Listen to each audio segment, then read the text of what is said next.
de l'ingrédient amour. Sans amour, ce don est inutile à construire. V. Le don du partage. Donner généreusement à les croyants ayant le don de donner se trouve à tous les niveaux sociaux, économiques et culturels. B. Ne pensez pas que ceux qui ont ce don sont ceux qui ont de gros comptes bancaires. C. Ce n'est pas le montant qui ressort dans le don, mais plutôt la volonté de donner sans avoir de but mesquin caché. D. Le don du don est la capacité que Dieu donne à certains croyants de contribuer leurs ressources financières ou matérielles à l'œuvre de Dieu avec libéralité et joie. E. Les personnes possédant ce don ont la capacité de ne pas manquer ce qu'elles donnent, ni le besoin d'être reconnues pour ce qu'elles ont fait. F. La personne qui possède ce don est consciente que Dieu est l'exemple vivant du don. G. Dieu a donné son Fils unique. Dieu a donné son Saint-Esprit. Dieu a donné des dons à l'Église. Dieu récompensera ceux qui utilisent les dons. H. Jacques 1, 17,18 dit. Tout don bon et tout don parfait descendent d'en haut, du Père des Lumières. Et chaque fois que le croyant utilise le don de donner, il exprime l'amour qui a été répandu dans le J. Cette personne est sensible aux besoins matériels ou économiques des autres. K. De corps, 9-7 Chacun fait ce qu'il propose dans son cœur, pas avec tristesse, ni par obligation, car Dieu aime celui qui heurte la joie. L. Celui qui donne connaît les promesses que Dieu lui fait. Je t'ai désigné pour aller porter du fruit, et ton fruit demeure afin que tout ce que vous demanderez au Père en mon nom, il vous le donne. JN 15:5,16. Monsieur l'Église primitive avait ceux qui avaient le don de donner comme Joseph qui avait le surnom de Barnabas. Acte 4, 34 à 37. Veuillez lire VI. Le don de la présidence réglaire, c'est la capacité spéciale que Dieu donne aux croyants de diriger les autres. Être responsable d'un groupe ou d'une organisation pour guider vers la définition d'objectifs et guider pour atteindre ces objectifs. B. La personne dotée de ce don gouverne bien les intérêts du groupe ou de l'institution qu'elle représente. N'attendez pas qu'il soit trop tard. Devenez membre de la chaîne Today et bénéficiez de réconfort et de soutien dans les moments difficiles. Cliquez sur le lien dans la description de la vidéo. Mardi 9 avril 2024 page 3c. Quand on pense à ceux qui président ou dirigent l'Église, comme le pasteur, les diacres et autres directeurs, il est nécessaire de se rappeler qu'on s'adresse aux gens avec amour et en servant. Ne dirigez jamais avec un leadership dictateur. D. Jésus nous a laissé un exemple de leadership efficace. Il a dit, « Le Fils de l'homme n'est pas venu pour être servi, mais pour servir et pour donner sa vie en rançon pour la multitude. » Mt 20, 28. Je suis parmi vous comme celui qui sert. Luc 22-27. En tant que pasteur, je dois me souvenir de ces paroles du Seigneur. Je suis devant vous en tant que leader, mais je cherche à vous guider en étant le serviteur de tous. F. J'invite tous ceux d'entre vous qui occupent une position de leadership dans l'Église, à ce qu'ensemble nous puissions diriger l'Église en nous servant les uns les autres. G. La personne qui possède ce don est une personne visionnaire, ouverte aux suggestions, aux conseils et sachant écouter les opinions des autres. H. Les personnes possédant ce don ont de fortes attentes concernant la bonne utilisation des finances et l'avenir de l'Église. I. La personne qui possède ce don garde ses dossiers en ordre et cherche toujours des moyens d'améliorer son système. VI. Le don de miséricorde. R. C'est l'outil spécial que Dieu donne à certains croyants pour identifier et ressentir en eux-mêmes la douleur physique, émotionnelle et spirituelle des autres. Ressentir de la compassion et prendre soin de ceux qui souffrent. B. Nous regardons cette personne porter les fardeaux des autres, elle ressent le désespoir que traverse l'autre personne. C. Votre conviction est que, d'une certaine manière, cela contribuera à soulager la douleur des autres. D. Ce don est lié à d'autres dons tels que donner ou servir. E. Lorsqu'elle aide, cette personne se sent joyeuse lorsqu'elle perçoit de la joie, un soulagement de la part de ceux qui ont fait preuve de miséricorde. F. Les croyants qui ont ce don peuvent travailler dans la communauté comme médecins, travailleurs sociaux, infirmiers, aidant les alcooliques, pompiers, etc. G. Si vous avez ce don, continuez à le faire avec joie. Conclusion. Si vous travaillez dans l'œuvre en utilisant ces dons, ne pensez pas que vous êtes pauvre, vous êtes riche dans le Seigneur. Pour ton frère qui est assis à ne rien faire avec tes cadeaux. Voici ce rapport que la NASA a réalisé. La World Press Review a publié un article dans lequel 26 lacs ont été découverts sous les sables du désert du Sahara. La navette spatiale Columbia a pu le déterminer grâce à un équipement sophistiqué. Ils ont rapporté qu'il y avait des kilomètres de rivières dans ces zones arides. Quelle tristesse de penser que des gens meurent de faim à cause des sécheresses à cause de ces sources qui ne sont pas encore exploitées. N'attendez pas qu'il soit trop tard. Devenez membre de la chaîne Today et bénéficiez de réconfort et de soutien dans les moments difficiles. Cliquez sur le lien dans la description de la vidéo mardi 9 avril 2024 page 4. Comme c'est triste de penser que Dieu vous a fait un don pour que vous puissiez être comme une source de bénédiction pour l'Église et vos pères. Gratuit. Écrivez-moi à ebenezer7000@yahoo.com et je vous enverrai le document qui accompagne ce message afin que vous puissiez l'utiliser avec PowerPoint ou un film. N'attendez pas qu'il soit trop tard. Devenez membre de la chaîne Today et bénéficiez de réconfort et de soutien dans les moments difficiles. Cliquez sur le lien dans la description de la vidéo. Mardi 9 avril 2024 page 5 Nouvelle vie en Christ résumé. Ceci est un message qui parle du changement que Christ opère dans nos vies et de la nouvelle vie que nous avons lorsque nous sommes en lui par Stephen Bolden. Une nouvelle création V10 est un changement radical. Je me souviens du jour de 1982 où je me suis abandonné à Christ Jésus. Même si je n'avais que 15 ans, un changement radical s'est produit dans ma vie. Il y a eu une transformation et ma vie n'est plus la même depuis ce jour.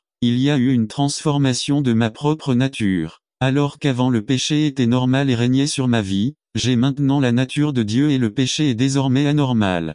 Être en Christ au V17, Paul parle d'être en Christ.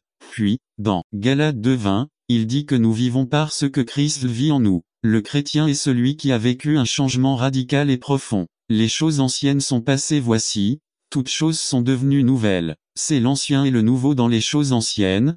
Paul fait référence au but et au désir d'une vie égoïste. Et en toutes choses, ils sont devenus nouveaux. Il fait référence au but et au désir d'une vie centrée sur Christ. Lorsque ce changement intérieur se produit et que nous commençons à voir le monde à travers les yeux du Christ, toutes choses deviennent nouvelles. Qu'il soit un enfant, un jeune ou un adulte, celui qui entre dans l'expérience du salut verra le monde sous un nouveau jour et aura plus de sens et de but dans sa vie. 2. Tout vient de Dieu. 2 Corinthiens 5, 18-19. Il commence tout lire V18.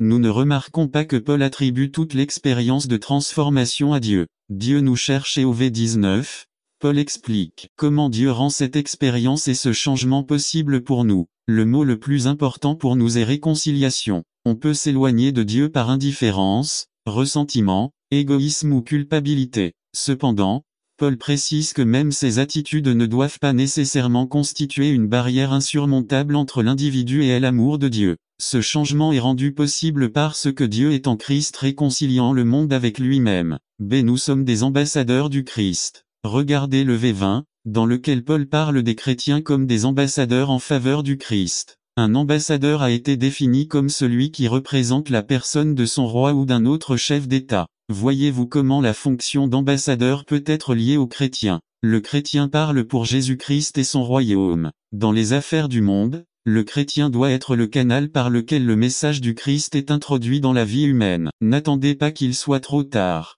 Devenez membre de la chaîne Today et bénéficiez de réconfort et de soutien dans les moments difficiles. Cliquez sur le lien dans la description de la vidéo mardi 9 avril 2024 page 1. Quel est l'accent mis sur le message de Dieu? On le retrouve également au V20. L'exhortation du Christ est que chacun se réconcilie avec Dieu. Regardez le V21 que Paul ne parle pas de Dieu se réconciliant avec l'homme mais de l'homme se réconciliant avec Dieu. Le salut existe exclusivement par la grâce de Dieu. Dieu n'a jamais quitté l'homme mais l'homme s'est détourné de Dieu. Nous faisons nous-mêmes les seules barrières qui existent entre nous et Dieu. Il ne suffit pas de dire au monde « Dieu vous aime ». Paul souligne que la mort du Christ sur la croix signifie que Dieu nous aime tellement. Il a fait que celui qui ne connaissait pas le péché soit un péché pour nous. Nous ne pouvons pas comprendre pleinement ce don de rédemption et de réconciliation que Dieu nous a offert à travers le Christ. Nous devons simplement l'accepter. Le coût de notre nouvelle vie. 1 Pierre 1 18-21. Un auteur avisé a dit que la théologie rend parfois les difficultés inutiles. Parfois, Dieu est représenté ou peint comme un Dieu tellement en colère qu'il doit blesser quelqu'un, et que Jésus-Christ s'est volontairement mis au milieu pour recevoir le châtiment, le coup de mort. C'était un sacrifice fait par Dieu pour nous. En général, la foi chrétienne considère que la mort du Christ était une victoire. La mort du Christ décrite au V18-19 de 1 Pierre nous donne une idée de la manière dont les blessés s'adressent à Dieu pour rendre possible notre réconciliation. Il existe une autre vérité universelle que nous ne devons pas oublier. Jésus n'est pas seulement l'agneau sacrificiel irréprochable, mais l'agneau ressuscité. Le dessein de Dieu ne s'est pas pleinement réalisé sur la croix. La résurrection manquait toujours. Par sa mort sacrificielle, le Christ a libéré l'homme de l'esclavage du péché et de la mort. Puis, par sa résurrection, il a donné à l'homme un avenir glorieux et aussi indestructible que sa propre vie. N'attendez pas qu'il soit trop tard. Devenez membre de la chaîne Today et bénéficiez de réconfort et de soutien dans les moments difficiles. Cliquez sur le lien dans la description de la vidéo mardi 9 avril 2024 page 2 La crainte du Seigneur résumé. Que signifie bibliquement l'expression la crainte du Seigneur? Par Julio González La crainte du Seigneur 1. Que signifie l'expression la crainte du Seigneur dans le Bible? Il y a au moins 3 manières différentes dans lesquelles ce terme est utilisé dans la Bible. Il y a une peur superstitieuse Exode 12 31 à 36b. Dans l'Ancien Testament, nous trouvons que c'est une peur qui considère la grandeur de son œuvre. I Samuel 12 224b. Psaume 111 10c. Psaume 115 11d c'est une peur qui ne fait pas silence. Psaume 118 4 selon le Nouveau Testament, nous découvrons que nous nous reposons en lui. Acte 9 31b nous. 2 Corinthiens 7, 1c c'est une peur qui nous conduit à la soumission. Éphésiens 5, 20 à 21d, c'est une peur qui le glorifie. Apocalypse 14, 6 à 7 on peut donc dire que selon les Écritures la crainte du Seigneur est une attitude qui nous amène à nous tenir devant le Seigneur en admiration de sa grandeur, qui nous amène à la révérence. Lui, le respect et l'honneur appropriés. Ésaïe 6 1 à 5 Cette façon de voir Dieu produit 3 choses dans nos vies. Faites-lui confiance. Une vision correcte de nous-mêmes c'est une vraie haine du péché. Cela signifie littéralement avoir une vision adéquate de qui est Dieu et de qui nous sommes. N'attendez pas qu'il soit trop tard. Devenez membre de la chaîne Today et bénéficiez de réconfort et de soutien dans les moments difficiles. Cliquez sur le lien dans la description de la vidéo. Mardi 9 avril 2024 page 1 Dieu et moi ne sommes pas pareils. J'appartiens à la famille de Dieu mais je ne suis pas son frère. Il est le Père et je suis son fils. Je travaille dans le champ du Seigneur, mais nous ne sommes pas des collaborateurs. Il est le roi, le Seigneur, je suis son serviteur. Il est au travail dans ma vie, mais nous ne sommes pas collègues. Il est le potier, je suis simplement l'argile de. Pourquoi est-il si important pour les chrétiens d'avoir la crainte du Seigneur? Notre idée ou notre concept de Dieu déterminera l'attitude que nous aurons envers Dieu. Cette attitude affectera par conséquent notre relation avec lui et influencera la façon dont nous agirons par rapport à lui et à tout ce qui a à voir avec son œuvre. Si nous avons la bonne attitude envers Dieu, nous découvrirons que la crainte de Dieu sera pour nous un lieu de bon sens. La crainte du Seigneur est le début de la sagesse. Proverbe 1, 7 2, 5 9 heures dit n'attendez pas qu'il soit trop tard. Devenez membre de la chaîne Today et bénéficiez de réconfort et de soutien dans les moments difficiles. Cliquez sur le lien dans la description de la vidéo. 9 mars, avril 2024 page 2 Le palmier résumé. Le palmier nous aide à réfléchir sur les caractéristiques d'un croyant mature. Par José Cotto le juste fleurira comme le palmier il poussera comme le cèdre au Liban. Psaume 92 12 Nous voyons à travers les enseignements de la Bible, Dieu nous compare à beaucoup de choses par exemple, comme un serviteur cale pour les ruisseaux d'eau, la puissance du buffle, le sel, la moutarde, lumière, etc. Pourquoi? Simplement pour mieux comprendre ce qu'il attend de nous, puisque nous avons lu aujourd'hui que les justes fleuriront comme le palmier. Pour savoir pourquoi le psalmiste fait cette comparaison, regardons les 3 ses qualités. Sa croissance. Ils ne poussent jamais à l'état sauvage, mais doivent être plantés. Lorsqu'ils sont petits, ils nécessitent beaucoup de soins, ils sont complètement différents de tous les arbres parmi lesquels ils poussent. À la naissance, ils ont une colonne de tissu vivant dans le corps centre de son tronc, protégée par son écorce, qui peut être déchirée, blessée, battue ou coupée, et pourtant continue de croître vers le ciel, atteignant des hauteurs comprises entre 14 et 20 mètres. Il a une durée de vie de 100 à 200 ans. Bien que le vent ne le brise jamais. Croissance chrétienne. La réalisation de notre vie spirituelle est déterminée par notre croissance intérieure. Notre homme extérieur est comme l'écorce du palmier. Nous pouvons être maltraités et battus par diverses circonstances dans beaucoup de patience. Dans l'insomnie, dans le jeûne mais si notre intérieur est sain, rien ne peut arrêter notre croissance spirituelle. Utilisation du palmier. Il faut savoir que le palmier sert à plus de 200 usages. Mais le dictionnaire biblique persan mentionne 360 utilisations, dont certaines sont du bois, des cordes, des tissus, des paniers, des nattes, des toits, des couvertures, des brosses, des balais, des chapeaux, des panneaux, des brise-vents, de la nourriture, des boissons alcoolisées, des produits pharmaceutiques, du sucre, du beurre, de l'huile, le vin, le vinaigre. Ces feuilles sont utilisées pour couvrir les toits des maisons, etc.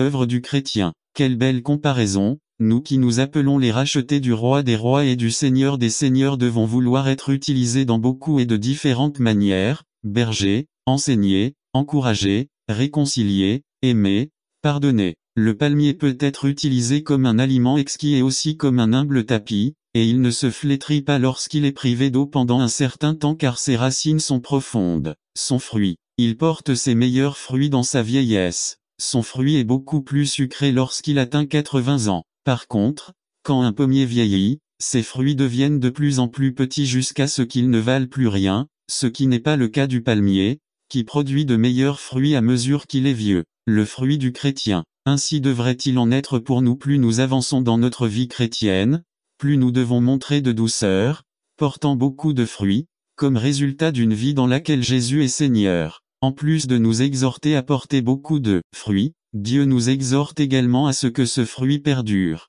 Les chrétiens travaillent dans différents lieux, nous travaillons à l'intérieur et à l'extérieur de l'Église. Dieu nous utilise de différentes manières selon notre tempérament. Dans cette croissance et ce travail, nous développons le fruit de notre vie. Rappelons enfin qu'il existe 4 types de membres dans nos églises. 1. Ceux qui sont rassasiés. N'attendez pas qu'il soit trop tard. Devenez membre de la chaîne Today et bénéficiez de réconfort et de soutien dans les moments difficiles. Cliquez sur le lien dans la description de la vidéo. 9 avril 2024. Page 1 de bons vœux. Mais ils ne font rien. 2. Ceux qui parlent beaucoup. Ils parlent constamment de ce qui devrait être fait mais ils ne font rien. 3. Ceux qui aiment que tout dans l'église soit de la plus haute qualité, mais qui ne sont que des spectateurs. Et 4. Ceux qui portent tout le poids des responsabilités de l'Église sur leurs épaules. Elles sont comme des abeilles dans un rucher toujours travailleuses. Auquel d'entre eux appartenez-vous? Nous nous réunissons pour recharger nos batteries spirituelles dans l'adoration de Dieu puis sortons pour partager avec ceux qui ne connaissent pas Dieu. Si vous ne le faites pas tous les jours, vous n'avez pas encore compris le sens de l'Église et ce qu'elle est. Pire encore, vous n'obéissez toujours pas au Seigneur. Nous devons sortir pour partager l'évangile de la bonne nouvelle. Visitez-nous sur internet http://www.ourchurch.com. Member F. Flor des Libano. http://www.forministry.com. 11211 IP1 ref. Le Dr José L. Cotto est président de l'Ebenezer International Council, Inc. basé à Brooklyn, New York. Pasteur de l'église Flor del Libano pendant 18 ans en plus d'être avocat professionnel exerçant dans le domaine de l'immigration. N'attendez pas qu'il soit trop tard. Devenez membre de la chaîne Today et bénéficiez de réconfort et de soutien dans les moments difficiles. Cliquez sur le lien dans la description de la vidéo. Mardi 9 avril 2024. Page 2. Violence dans ma famille. Résumé. La violence familiale est enracinée dans la vie elle-même, même dans les familles chrétiennes. Par Fernando Ocampo. Violence dans ma famille. Romains 8 1-17. Niveau objectif. Faire prendre conscience aux auditeurs que la violence domestique se retrouve même dans les foyers des croyants. Des alternatives seront proposées en fonction de ce que dit la Bible, pour l'éviter et ne pas permettre que nos maisons soient ajoutées aux statistiques. Introduction. Violence domestique. S'il vous plaît, nous, chrétiens, n'avons pas ce problème. C'est pour les non-croyants. Dans ma famille, nous nous aimons et nous respectons et nous n'avons jamais de difficultés. Telle a été la réaction de nombreux dirigeants d'église sur cette question. Il faut ici faire la différence entre conflit familial et violence familiale. Le conflit n'est pas un indicateur de violence. C'est un élément naturel d'une relation où deux êtres totalement différents interagissent. La violence est la méthode utilisée par certains membres de la famille pour résoudre les conflits. La violence va du regard plein de haine à la mort elle-même. Espérons que la phrase « Nous, chrétiens, n'avons pas ce problème » c'était vrai. Mais la réalité nous montre que la violence familiale est latente non seulement dans les familles des non-croyants, mais aussi dans les familles qui composent les églises. Et cela est prouvé par les statistiques. Dans une église, on a découvert que dans 60% des couples, il y avait des épisodes quotidiens de violence verbale, comme des cris, des insultes et des menaces. 20% ont reconnu avoir eu des accès de colère accompagnés de bousculades et de coups. 30% des femmes ont admis avoir été agressées sexuellement après avoir été forcées d'avoir des relations sexuelles contre leur gré. La violence familiale, qu'elle soit entre chrétiens ou non, se déroule selon un cycle en 3 phases. Une accumulation de tensions. Comportements agressifs plus envers les objets qu'envers le conjoint, claquer des portes, lancer des objets, casser des objets, etc. Petit à petit, il passe des objets au partenaire, se manifestant par des violences verbales et physiques. La violence s'aggrave. L'agresseur choisit consciemment ses actes de violence, décide du moment et du lieu des épisodes ainsi que de la partie du corps à frapper. Dans certains cas, c'est là que se produit l'intervention de la police.